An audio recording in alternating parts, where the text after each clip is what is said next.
Election commission ಕಡೆಯಿಂದ ಕರ್ನಾಟಕ ರಾಜ್ಯಕ್ಕೆ ಸಂಬಂಧಪಟ್ಟಂತೆ ಮುಂದಿನ ತಿಂಗಳು ಪ್ರಾರಂಭ ಆಗ್ತಾ ಇದೆ.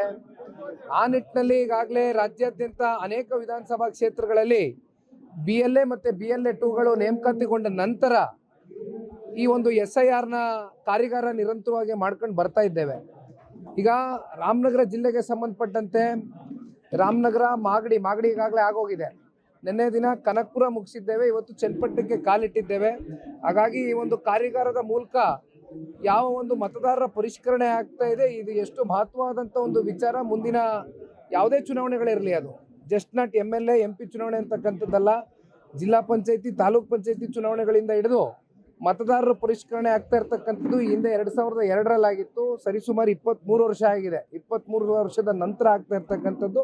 ಇದನ್ನು ಭಾಳ ಗಂಭೀರವಾಗಿ ಪರಿಗಣನೆಗೆ ತಗೊಂಡು ಇದರಲ್ಲಿ ಎಲ್ಲರೂ ಕೂಡ ಭಾಗಿಯಾಗಬೇಕು ಅಂತಕ್ಕಂಥ ಅರಿವು ಮೂಡಿಸ್ತಕ್ಕಂಥ ಒಂದು ಪ್ರೋಗ್ರಾಮ್ನ ಇವತ್ತು ಕಂಡಕ್ಟ್ ಮಾಡ್ತಾ ಇದ್ದೀವಿ.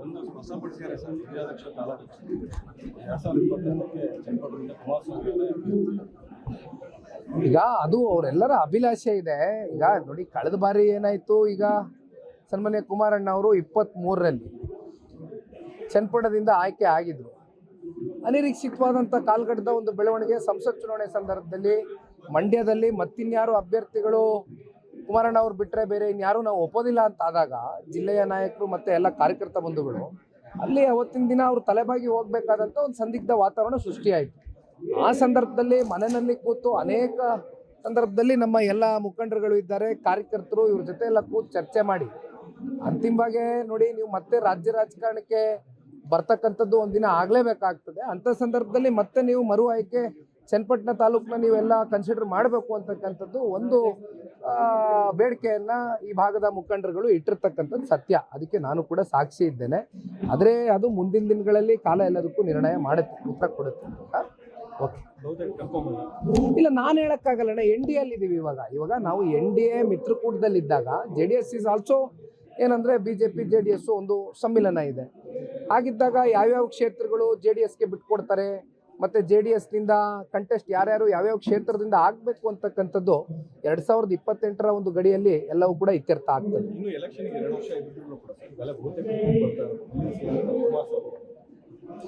ಇದು ಏನಾಗಿದೆ, ನಾನು ಕೂಡ ರಾಜ್ಯ ಪ್ರವಾಸ ಇಡೀ ರಾಜ್ಯಾದ್ಯಂತ ಮಾಡಿದ ಸಂದರ್ಭದಲ್ಲಿ ಎಲ್ಲ ಕಡೆ ಪಕ್ಷದ ಕಾರ್ಯಕರ್ತರಷ್ಟೇ ಅಲ್ಲ, ಜನರ ಭಾವನೆಯೂ ಕೂಡ ಇವತ್ತು ಸನ್ಮಾನ್ಯ ಕುಮಾರಣ್ಣ ಅವರ ಕಾಲ್ಗಟ್ಟದಲ್ಲಿ ಅವ್ರು ಯಾವ ರೀತಿ ನಡ್ಕೊಂಡ್ರು ಅಂತಕ್ಕಂಥದ್ದು ಜನರು ಸ್ಮರಿಸ್ಕೊಳ್ತಾ ಇದ್ದಾರೆ. ಮತ್ತೆ ಕುಮಾರಣ್ಣ ಅವರು ರಾಜ್ಯ ರಾಜಕಾರಣಕ್ಕೆ ಬಂದು ಈ ರಾಜ್ಯದ ಮುಖ್ಯಮಂತ್ರಿಗಳಾಗಬೇಕು ಅಂತಕ್ಕಂಥದ್ದು ಅನೇಕ ಜನರ ಭಾವನೆ.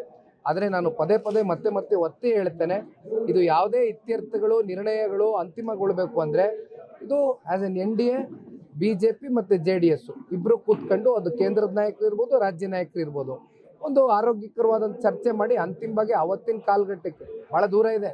ಮುಖ್ಯಮಂತ್ರಿ ಅಂತಕ್ಕಂಥ ವಿಚಾರ ಇನ್ನೂ ಭಾಳ ದೂರ ಇದೆ. ಚುನಾವಣೆ ಆಗಬೇಕು. ಅದಕ್ಕಿಂತ ಪೂರ್ವದಲ್ಲಿ ZPTP ಚುನಾವಣೆ ಎಲ್ಲ ಕಾಯ್ತಾ ಇದ್ದಾರೆ ಕಾರ್ಯಕರ್ತ ಬಂಧುಗಳು. ಆ ಚುನಾವಣೆಗಳಾಗಬೇಕು. ಕಾದು ನೋಡೋಣ ಬನ್ನಿ ಏನೇನಾಗುತ್ತೆ.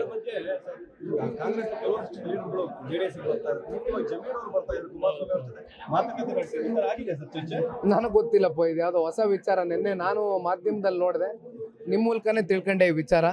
ನನಗೂ ಕೂಡ ಗೊತ್ತಿಲ್ಲ.